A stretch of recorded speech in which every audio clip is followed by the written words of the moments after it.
ஆன்மீக சொந்தங்கள் அனைவருக்கும் அன்பான மாலை வணக்கம். நாம் நம்மளுடைய சேனலில் தொடர்ந்து நிறைய சுவாரஸ்யமான ஆன்மீகம் சார்ந்த தகவல்களை தாங்க பார்த்துட்டு வந்துட்டு இருக்கோம். அந்த வரிசையில் இன்றைக்கி என்ன பார்க்க போகிறீங்க அப்படின்னா, விருச்சிக ராசி நேயர்களுக்கு ஏப்ரல் மாதம் 4ஆம் தேதிக்கு பிறகு ஏற்படக்கூடிய அபூர்வமான கிரக மாற்றங்களால் என்னென்ன பலன்களானது கிடைக்க போகுது, ஸோ இனி வரக்கூடிய நாட்கள் உங்களுக்கு எப்படி இருக்க போகுது, மேலும் எந்த விஷயங்களில் கவனமாக இருக்கணும், உங்களுக்கு எளிமையை செய்யக்கூடிய பரிகாரங்கள் என்ன அப்படின்றத பற்றியெல்லாம் தெளிவாக இந்த பதிவில் பார்த்து தெரிஞ்சுக்கலாம். வீடியோக்குள்ளே போகிறதுக்கு முன்னாடி நீங்கள் நம்ம சேனலை சப்ஸ்கிரைப் பண்ணாமல் இருக்கீங்க அப்படின்னா மறக்காமல் சேனலை சப்ஸ்கிரைப் பண்ணிக்கோங்க. கூடவே பக்கத்தில் இருக்கிற பெல் சிம்பிளையும் கிளிக் பண்ணிக்கோங்க. அப்போ தான் நாங்கள் போடக்கூடிய வீடியோக்கள் எல்லாமே உங்களுக்கு நோட்டிஃபிகேஷன் உடனுக்குடன் வந்தடையும், நீங்களும் பார்த்து பயன்பெறலாம். வாங்க வீடியோக்குள்ளே போகலாம். விருச்சிக ராசி விசாகம் 4ஆம் பாதம், அனுசம், கேட்டயம் இந்த நட்சத்திரங்களை உள்ளடக்கியவர்களுக்கு கிரகநிலைகள் எப்படி இருக்குன்றத முதல்ல பார்த்துடலாங்க. ஸோ விருச்சிக ராசி நேர்களுடைய கிரக அமைப்புகளை பார்க்கையில் சுகஸ்தானத்தில் புதன், செவ்வாய், ராகுவும், பஞ்சமஸ்தானத்தில் சூரியன், சனியும், ரண ரோகஸ்தானத்தில் சுக்கிரனும், அஷ்டமஸ்தானத்தில் குரு பகவானும், தொழில் ஸ்தானத்தில் கேது பகவானும், லாபஸ்தானத்தில் சந்திரனும் அமர்ந்திருக்காங்க. ஸோ இந்த நிலையில் உங்களுக்கு அடுத்தடுத்து வரக்கூடிய மாற்றங்கள் எப்படி இருக்க போகுது அப்படின்றத பார்க்கலாம். பொதுவாக எப்போதுமே கனிவான வார்த்தைகளால் எல்லாருடைய மனதையும் கவரக்கூடிய நேயர்கள் தான் விருச்சிக ராசி நேர்கள். ஸோ உங்களுக்கு பார்த்திங்கன்னா இந்த டைமில் நல்ல வசதிகளானது அதிகரிக்கும். வசதி வாய்ப்புகள், செல்வாக்கு அப்படின்னு எல்லாம் நல்லாயிருக்கும். மதிப்பு மரியாதையும் பார்த்திங்கன்னா கூட ஆரம்பிக்கும். ஆனால் உங்களுக்கு வீண் செலவுகளானது மட்டும் இருந்துகிட்டே தாங்க இருக்கும். இந்த வீண் செலவுகள் அப்படின்றது எப்போ உங்களுக்கு குறையுதோ அப்போ தான் உங்கள் கையில் ஒரு சேமிப்பானது இருக்கும். மனுஷனுக்கு பிடிக்காத இடத்துக்கு கூட நீங்கள் போகிற மாதிரி இருக்கும். அந்த மாதிரியான சூழ்நிலைகள்லாம் கூட இப்போ இருக்குது. தொழில், வியாபாரம் இது தொடர்பாக பார்த்திங்கன்னா ஒரு சில விஷயங்கள் உங்களுக்கு சாதகமாக நடந்துட்டுருக்கக்கூடிய வாய்ப்புகள்லாம் இருக்குது. ஸோ அப்படி நடந்து முடியறதுக்கு உங்களுடைய திறமையை நீங்கள் வெளிப்படுத்தணும். நீங்கள் உங்களுடைய திறமையை வெளிப்படுத்தினா மட்டும்தான் அது சிறப்பாக நடக்கும். அப்படி இல்லைன்னா அது கண்டிப்பாக நல்லபடியாக நடக்கிறதுக்கு வாய்ப்பு இல்லை.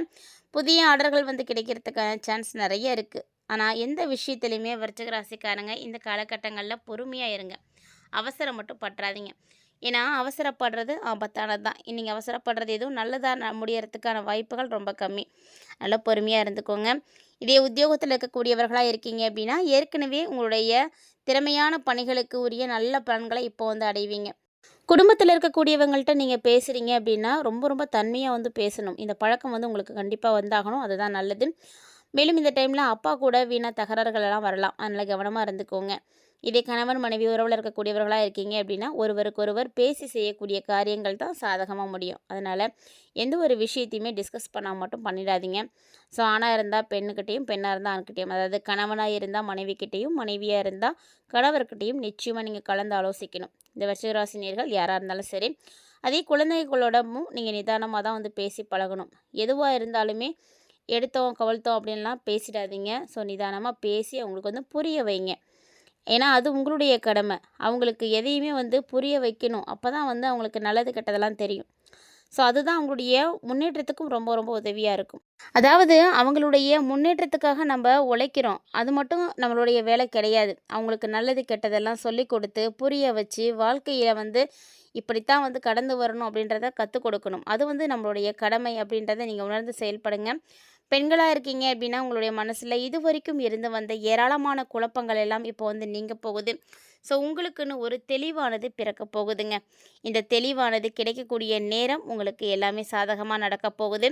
பயணங்கள்லேயும் சாதகமான பலன்கள் தான் கிடைக்கும். இதே மாணவர்களாக இருக்கீங்க அப்படின்னா உங்களுக்கு கல்வியை பற்றிய பயம் இருக்காது. இந்த கல்வி பற்றிய பயம் விலக போகுது அப்படின்னு சொல்லலாம்.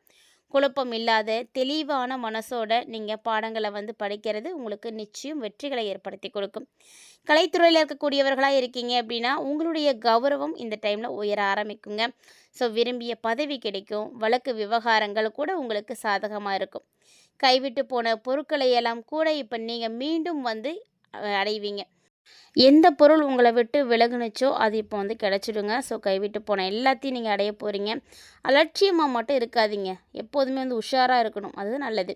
இதே அரசியல் துறையில் இருக்கக்கூடியவர்களாக இருக்கீங்க அப்படின்னா விருச்சிக ராசி நேயர்களே உங்களுக்கு வரக்கூடிய காலகட்டங்களில் பணப்புழக்கம் அதிகரிக்க ஆரம்பிக்கும்.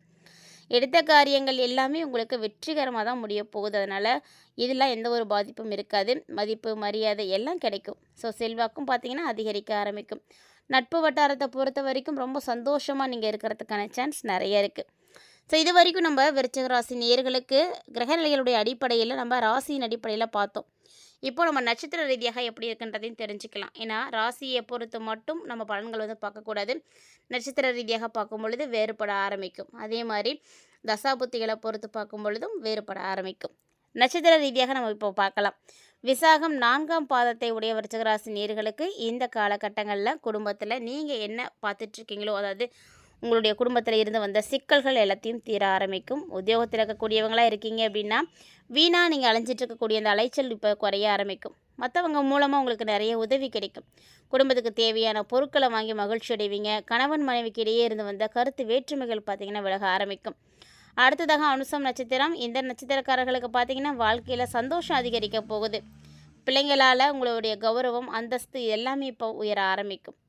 துக்கமும் சரி, துன்பமும் சரி, இது வரைக்கும் உங்களை வந்து படாத பாடுபடுத்தியிருக்கும். அதாவது அடுத்தடுத்து நிகழ்ந்து நிறைய கஷ்டங்களை எல்லாம் நீங்கள் பார்த்துருப்பீங்க இல்லையா? அந்த மாதிரியான கஷ்டங்களை எல்லாத்தையுமே இப்போ நீங்கள் விட்டு வெளிவர போகிறீங்க. இந்த துக்கம், துன்பம் எல்லாமே நீங்கி உங்களுக்கு சந்தோஷம் கிடைக்க போகுது.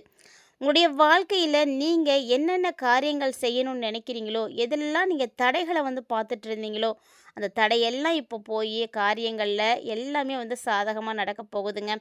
ஸோ தேவையில்லாத மருத்துவ செலவுகள் மட்டும் அப்பப்போ இருக்கும். அதுக்கு முக்கியமான காரணம் ஆரோக்கியத்தின் மீது நீங்கள் கவனம் எடுக்காதது தான். அதனால் நல்ல ஆரோக்கியத்தில் கவனம் எடுத்துக்கிட்டீங்க அப்படின்னா இந்த தேவையில்லாத மருத்துவ செலவுகளை கூட குறைக்க முடியும்.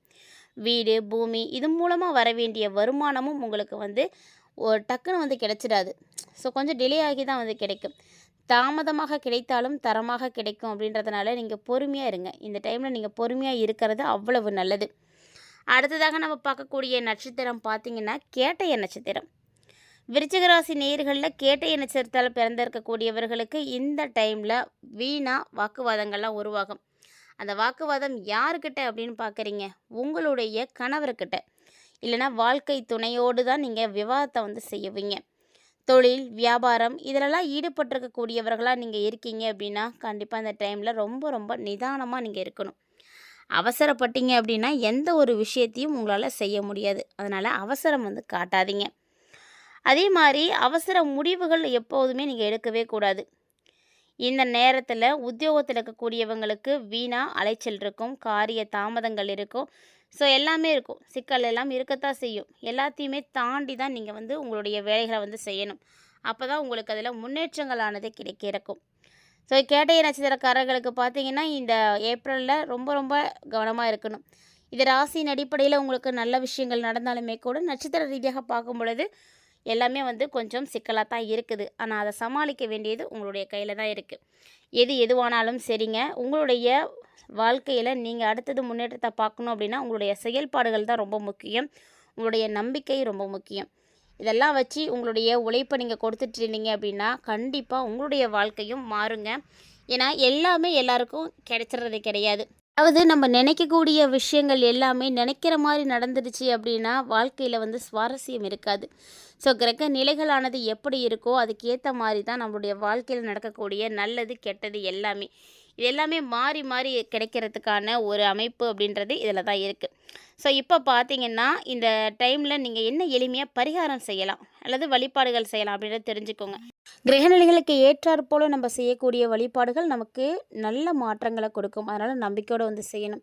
இந்த டைமில் விருச்சிக ராசி நேயர்கள் நீங்கள் செய்யக்கூடிய எளிமையான பரிகாரம் வழிபாடுகள் என்ன அப்படின்னு பார்த்தீங்கன்னா காசியில் இருக்கக்கூடிய விசாலாட்சி அம்மனை நீங்கள் வழிபாடு செய்கிறது ரொம்ப நல்லது.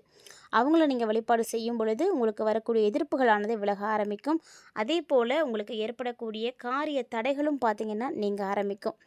ஸோ இந்த ஒரு பரிகாரத்தை உங்களால் காசியில் இருக்கக்கூடிய விசாலாட்சி அம்மனை போய் நீங்கள் தரிசனம் செய்ய முடியல அப்படின்னாலுமே கூட அருகில் எங்கேயாவது விசாலாட்சி அம்மன் ஆலயம் இருக்குது அப்படின்னா அங்கே போய் நீங்கள் தரிசனம் செய்துக்கலாம்.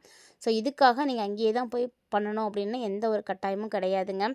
ஸோ உங்களால் முடிந்த அளவுக்கு வழிபாடுகள் செய்கிறதுக்கு பாருங்கள். நம்பிக்கையோடு செஞ்சீங்க அப்படின்னா கண்டிப்பாக அதில் நீங்கள் நல்ல மாற்றங்களை பார்க்க முடியும். இந்த பதிவில் விருச்சிக ராசி நேயர்களுக்கு அடுத்தடுத்த நிகழக்கூடிய மாற்றங்களானது எப்படி இருக்க போகுது அப்படின்றத தெரிஞ்சிட்ருப்பீங்கன்னு நினைக்கிறேன். கண்டிப்பாக இந்த பதிவு உங்களுக்கு பிடிச்சிருந்துருக்குன்னு நினைக்கிறேன். அப்படி ஒருவேளை இந்த தகவல்களானது உங்களுக்கு பிடிச்சிருந்ததுன்னா லைக் பண்ணி ஷேர் பண்ணுங்கள், மறக்காமல் கமெண்ட் பண்ணுங்கள். இது மட்டும் இல்லாமல் இது போல் இன்னும் நிறைய இன்ட்ரெஸ்டிங்கான தகவல்களையெல்லாம் நீங்கள் தொடர்ந்து பார்க்கணும் அப்படின்னு ஆசைப்பட்றீங்களா? அப்போ நம்மளுடைய சேனலை சப்ஸ்கிரைப் பண்ணிவிட்டு ஃபாலோ பண்ணிக்கோங்க. மேலும் ஆன்மீக ரீதியாக கொடுக்கப்படக்கூடிய பரிகாரங்கள் எல்லாமே ரொம்ப எளிமையான பரிகாரங்கள் தான், மறக்காமல் செய்யுங்க. இந்த வீடியோ பதிவில் நீங்கள் பார்த்த தகவல்களை போல் இன்னும் கூடுதலான தகவல்களோட மற்றும் ஒரு சுவாரஸ்யமான ஆன்மீக தலைப்பில் சந்திக்கலாம்.